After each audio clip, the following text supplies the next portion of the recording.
भारत और दूसरा पाकिस्तान था, लेकिन उससे पहले भारत और पाकिस्तान दोनों एक ही देश थे। आप लोगों को पता है, भारत हो गया, पाकिस्तान हो गया, या फिर बांग्लादेश हो गया, ये सभी देश पहले एक में हुआ करते थे। बाकी अंग्रेजों ने ऐसी मिलीभगत की कि उसने फूट डाल दिया, जिसके कारण 15 अगस्त 1947 को हमारा देश दो भाग में बन गया। इसमें किसमें? भारत और पाकिस्तान। और यह क्रिया कब हुई आपको मैं बता चुका हूँ क्लासेज में कि जैसे कि यह क्रिया हुई थी रात को 12 बजे। 15 अगस्त, जैसे 14 अगस्त मान लीजिए 14 अगस्त है, तो आज की रात 12 बजे क्या हो जाएगा? 15 अगस्त हो जाएगा। तो उसी रात 12 बजे को दोनों देशों में बंटवारा हुआ और दोनों देशों को आजाद घोषित कर दिया गया। कि वह आजाद का मतलब क्या है? स्वतंत्र का मतलब क्या होता है? स्वतंत्र का मतलब होता है कि अब वह दोनों देश अपने अपने हिसाब से नियम कानून बना सकते हैं, अपने देश के लिए विधि का निर्माण कर सकते हैं। ठीक है, अपना संविधान बना सकते हैं। संविधान तो बन ही गया उसी समय बनना शुरू हुआ था। तो इस तरह से स्वतंत्रता का मतलब यही होता है कि वह दोनों देश आपस में क्या हो जाएंगे? आत्मनिर्भर हो जाएंगे, खुद की सरकार बनाएंगे, खुद का लोकतंत्र होगा, उनका खुद का नियम कानून होगा। यही होता है। आपको हम ये भी बता चुके हैं कि पाकिस्तान में जो मनाया जाता है स्वतंत्रता दिवस कब मनाया जाता है? 14 अगस्त को। क्यों मनाया जाता है उसका कारण भी पता है? जी सर। क्योंकि रात को 12 बजे जब बंटवारा हुआ तो उस समय पाकिस्तान में कितना बज रहा था? 11:30 होता था रात का। और 11:30 जब बजता है रात को तो वह 14 अगस्त था, और जैसे ही 12 बजा वो क्या था? 15 अगस्त था। तो उस समय भारत में 12 बज रहा था और पाकिस्तान में 11:30 हो रहा था। इसी कारण से वहाँ 14 अगस्त को मनाते हैं और हमारे यहाँ 15 अगस्त को। बाकी आजादी से पहले जो भी क्रियाएं हुई हैं, जितने भी वीरों ने अपनी जानें गंवाई हैं, उसके बारे में हम हर क्लासेज में पढ़ते चले आ रहे हैं, जानकारियां जुटाते चले आ रहे हैं। ऐसा सबके साथ हुआ और सब लोग कुछ न कुछ जानते होंगे कि कौन कौन से वीर सपूतों ने अपना बलिदान दिया है देश के लिए, सभी लोग जानते हैं। इसके साथ ही यह हम भूल जाते हैं कि आखिर उनकी कहानियां पढ़ के हमें करना क्या है। हम उनकी कहानियां पढ़ के बस क्या करते हैं? अगर उसमें आनंद मिलता है हमको तो हम आनंदित हो जाते हैं, भाव विभोर हो जाते हैं। बस वहीं जब तक कहानी सुने कहानी खत्म। लेकिन हमें करना क्या चाहिए कि उस कहानियों से इंस्पायर होके हमें उसमें की अच्छाइयों को अपनाना चाहिए। उन कहानियों से हमें मिलता क्या है कि अपने देश के प्रति प्रेम, स्नेह जो भी है, यह सब हमारे अंदर बढ़नी चाहिए। लेकिन आप लोग दिन प्रतिदिन आपको देख रहे होंगे कि जिस प्रकार से माहौल बिगड़ता जा रहा है देश का, कुरीतियां आती जा रही हैं, हमारी जो संस्कृति है वह ध्वस्त होती जा रही है, तो आखिर ये सब कहानियां सुनने से आप क्या करते हैं? कोई मतलब निकलता है उसका? जो भी इतिहास हम क्यों पढ़ते हैं? इतिहास हम बस ये पढ़ते हैं कि उसमें से जो भी अच्छाइयां हैं वह अच्छाइयां हम अपने अंदर लाएं और एक सच्चे नागरिक बनकर अपने देश की सेवा करें। चाहे आप जिस भी क्षेत्र में, ये जरूरी नहीं है कि आप देश सेवा के लिए आप आर्मी में ही भर्ती हुई, यह जरूरी है क्या? यह बिल्कुल जरूरी नहीं है कि आप आर्मी में, सेना में भर्ती होंगे, पुलिस आप बनेंगे तभी देश सेवा कर पाएंगे। आप अपने घर पे रहकर भी देश सेवा कर सकते हैं। कैसे? अपनी संस्कृतियों को उजागर करें, अपनी संस्कृतियों को अपने आप मिलाइए और उसके साथ साथ अपने घर के बच्चों में, अपने घर के जो भी सदस्य हैं उनके में, अपने आसपास के समाज में, आप जितने लोगों से जुड़े हुए हैं उनके बीच में भी इन संस्कृतियों को जब उजागर करेंगे तो उनके अंदर शिष्टाचार आएगा और उससे देश आगे बढ़ता है कि नहीं है? आप इस समय हमारे जो प्रधानमंत्री नरेंद्र मोदी जी हैं उनके बारे में आप सुनते होंगे कि मतलब विदेश जाते हैं, ये करते हैं, वो करते हैं, जो भी है। इस देश वाले ने उनको प्रणाम किया, चाहे ये किया हो कि आखिर वो प्रणाम क्या नरेंद्र मोदी को करता है क्या? मान लीजिए कोई देश का प्रधानमंत्री दूसरा या राष्ट्रपति है, वो उनको हाथ जोड़ के प्रणाम कर रहा है, तो क्या नरेंद्र मोदी को प्रणाम करता है? नहीं, वह हमारी संस्कृति को प्रणाम करता है। जब वह जान जाता है कि ये भारत से आए हैं तो भारत को प्रणाम करता है, न कि नरेंद्र मोदी को। नरेंद्र मोदी कोई ऐसा नहीं है कि वो बस उस पद पे है जिस पर कि हमारे देश की गरिमा प्रदर्शित होती है। अगर उनकी अवहेलना कोई करता है तो हमारे देश की अवहेलना करता है नहीं है?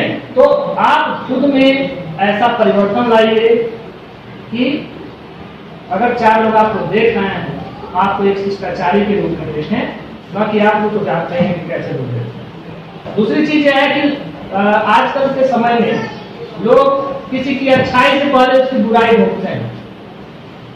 आप में लाख अच्छाइयां होंगी, लेकिन एक बुराई दिख जाएगी तो लोग उसी की बात करेंगे, अच्छाइयों की बात नहीं होगी। तो यह नेचर है, यह नेचुरल है, लोगों की प्रकृति कर सकते हैं, प्रकृति। ठीक है, तो आज के इस प्रोग्राम में बस हम इसीलिए आपको बुलाए थे। प्रोग्राम में हमने आपसे देखिए आज का कैसा मतलब ये समय है। एक हम लोग के समय का जो मतलब हम लोग जब थे विद्यालय में जब पढ़ रहे थे, तो हम लोग का क्या था कि हम लोग के अंदर ललक था कि हम लोग चीज में पार्टिसिपेट करें। लेकिन आपके सामने मुझे आप लोगों को जबरदस्ती तैयार करना पड़ा है कि नहीं, आपको एक करना है तो करना है। कोई भी बच्चा मेरे सामने ऐसा नहीं प्रकट हुआ जो कैसा मैं करूंगा आराम से कह दे ऐसे, उसे मुझे जबरदस्ती करवाना पड़ रहा है कि नहीं, आपको तैयार करना है या आप करके आइए। जबकि ये चीजें आपके अंदर डेवलप होनी चाहिए। जैसा कि मैं आपको पहले भी बता चुका हूँ कि आने वाले समय में जब आप नौकरी पेशे में आएंगे तो आखिर इस समय ज्यादा से ज्यादा लोग बेरोजगार हैं। क्यों बेरोजगार हैं? आपके पास केवल किताबी ज्ञान होने से आप सक्सेस नहीं होंगे कहीं। किताबी ज्ञान अगर आपके पास हो जाएगा तो उसका मतलब ये नहीं कि आप नौकरी ही पा जाएंगे या फिर बड़ा बिजनेसमैन नहीं बन जाएंगे, नहीं हो पाएगा। और आने वाला समय तो और दिक्कत है, क्योंकि आपके सामने की बात है कि भारत अब नंबर 1 बन चुका है। किसमें? आबादी में, जनसंख्या में नंबर 1 बन चुका है, तो मालूम है ना। और जनसंख्या इतनी तेजी से बढ़ रही है कि आने वाले समय में आप खुद सोचिए कि जितने भी संसाधन हैं मानव के लिए, मनुष्य के लिए, जितने भी संसाधन हैं विश्व में या देश की बात करिए, वह सीमित हैं। सीमित मतलब जैसे जमीन की बात कर लीजिए, जगह जमीन सीमित है, लेकिन लोग तो बढ़ रहे हैं ना। धीरे धीरे जितनी भी हमारी उपजाऊ जमीनें हैं सब इसमें आवास में कन्वर्ट हो रही हैं। उपजाऊ जमीनें कम हो रही हैं। जब उपजाऊ जमीनें कम होंगी क्या होगा? मरी जाएगी, खाने का कम होगा। ठीक है ना। तो यह सब चीजें दूसरी है, लेकिन मान लीजिए इसके साथ साथ बेरोजगारी की समस्या भी विकट रूप ले रही है। आप लाख पढ़े लिखे होंगे तभी आप बिना रोजगार के ऐसे रोड पर घूमते नजर आएंगे। सक्सेस कौन होगा? जिसके अंदर कोई खूबी होगी। खूबी का मतलब क्या? कोई कला हो आपके अंदर। एक एक चीज जब एक एक काम आप करते हैं ना, तो आपके अंदर कला भरा हुआ है, तभी आप करते हैं। अभी बाहर जितने लोगों ने नक्शा बनाया, चाहे जो भी कार्य किया, जो भी रंगों को भरा, जो भी किया, वह उनके अंदर कला उतना है तो कर रहे हैं। जिसको नहीं आएगा वो बिल्कुल नहीं कर पाएगा। तो आपके अंदर कोई ना कोई कला जरूर है। उसी कला को बाहर निकालने के लिए हम चाह रहे हैं कि आप लोग प्रोग्राम करें। आप पढ़ लिख के क्या करेंगे बताइए? 2-4 लोगों के सामने आप खड़ा तो बोल नहीं पाएंगे। आपका पढ़ा लिखा काम आएगा कहीं? पढ़ा लिखा क्या केवल पढ़ लिख रहे हैं केवल नौकरी करने के लिए, पैसा कमाने के लिए? पैसे से बड़ी कोई चीज होती है, जो होती है प्रतिष्ठा। अगर आपके पास प्रतिष्ठा है तो आप एक इशारा करेंगे तो पैसा चारों तरफ से आता है।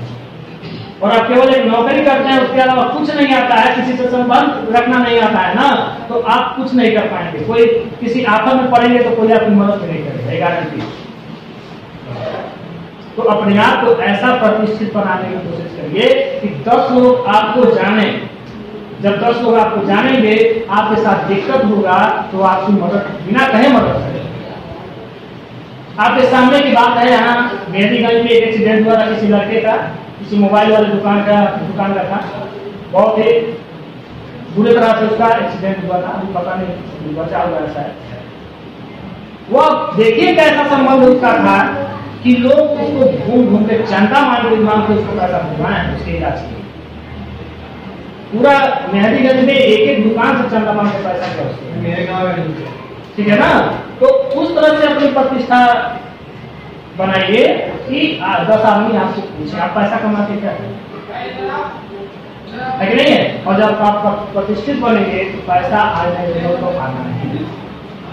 आप एक ऐसी छवि अपनी बनाइए कि लोग आपको अच्छा कहें। कहने का मतलब है आपके अंदर जो भी कला है उस कला को बाहर निकालिए। हो सकता है कि आगे बढ़ के आप जब बड़े हो उसी कला में आपको निपुणता हासिल हो जाए, उसी में आगे बढ़ते जाए आप। जैसे मान लीजिए आपको सीधा सा सिंगिंग आता है, अब मान लीजिए यहाँ पे गाया, कुछ लोगों को अच्छा लगा, कुछ लोग जाने के दौरान वो अच्छा गाता है, चाहे गाती है, ठीक है। कहीं ना कहीं प्रोग्राम होगा तो गवाया जाएगा। ऐसे ही कुछ सिंगर निकलते हैं, कैसे निकलते हैं? तो जो भी कला आपके सामने है, मैं चाह रहा हूँ कि बाहर आए। आपको स्पीच दिया जाता है, स्पीच किस लिए दिया जाता है कि आप यहाँ पे खड़े होकर 10 लोगों के सामने बोलें। आप अपने में नहीं बोल पाएंगे तो अनजान लोगों में कहाँ बोल पाएंगे?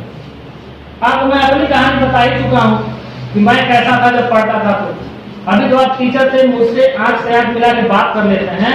मैंने जब तक पढ़ाई किया है तब तक टीचर से आंख भी नहीं मिला पाया।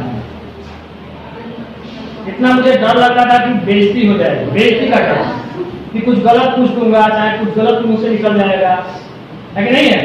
लेकिन यह डर तो भागा मेरे भी टीचर मुझे जबरदस्ती खड़ा किए कहीं ना कहीं। अचानक सेमिनार में ले जाते थे, वहां कहते थे कि अब ये कुछ कहेंगे जबरदस्ती। अब वहां कुछ तैयार भी नहीं रहता था, लेकिन तब भी आदमी 5 मिनट बोल देता। तो यह करते करते कॉन्फिडेंस आया और वही कॉन्फिडेंस मुझे आपने लाना। इसीलिए मैं यह प्रोग्राम ऑर्गेनाइज किया हूँ। तो किसी को दिक्कत नहीं है, दिक्कत नहीं होती है। देखिए, आप जो यहाँ आके कुछ ना कुछ बोलिए, उससे आपको कॉन्फिडेंस आएगा, ठीक है, कि मैं कुछ और करूँगा। मैं बहुत जगह पढ़ा के आया हूँ, वहाँ भी जितना भी प्रोग्राम कराया है मैंने, आपसे बता भी चुका हूँ कई लोगों से। वहाँ पे बच्चे एक बार प्रोग्राम आके किए, जाके बैठे, दूसरा कभी प्रोग्राम करा, बच्चे फिर कहते सर मुझे एक और करना है, क्योंकि वो कॉन्फिडेंस आ जाता है, कुछ नहीं ऐसा समझ में। तो प्रोग्राम अभी होगा, जो भी है, जिसको जो इच्छा हो करेगा। सबसे पहले आप आएंगे तो अपना इंट्रोडक्शन देंगे यहाँ पे, क्योंकि आपको कोई जानता नहीं, आपको आपस में बहुत कम ही लोग जानते हैं कौन इसका क्या नाम होगा है। तो अपना इंट्रोडक्शन देंगे, चाहे हिंदी में दीजिए चाहे अंग्रेजी में दीजिए। मैं पहले बता चुका हूँ कि हिंदी में इंट्रोडक्शन दिया जाता है तो हिंदी शब्दों का प्रयोग किया जाता है, अंग्रेजी में किया जाता है तो अंग्रेजी, ठीक है। इंट्रोडक्शन देंगे अपना, उसके बाद आप बोलेंगे क्या करना है, आप अपना करेंगे। करते समय मोबाइल फोन किसी का नहीं निकलना चाहिए, किसी का भी, लड़के चाहे लड़कियां, किसी का भी मोबाइल फोन नहीं रहेगा, ठीक है। ये भी मोबाइल हट जाएगा प्रोग्राम में, ठीक है ना। मोबाइल फोन जेब से नहीं निकलना चाहिए किसी का भी, यह ध्यान रखें। नहीं अब लेने वाले काम नहीं, आप लोग इतना समझदार हैं कि आपको जेब से नहीं निकालना, ठीक है। फोन ज्यादा आ रहा हो तो उसको फ्लाइट मोड कर लीजिए, ठीक है। अपने में करना है, अपने में देखना है, बस। किसी कोई डाउट? तो यही सब बातें मैं अपनी बातों को विराम देता हूँ। धन्यवाद।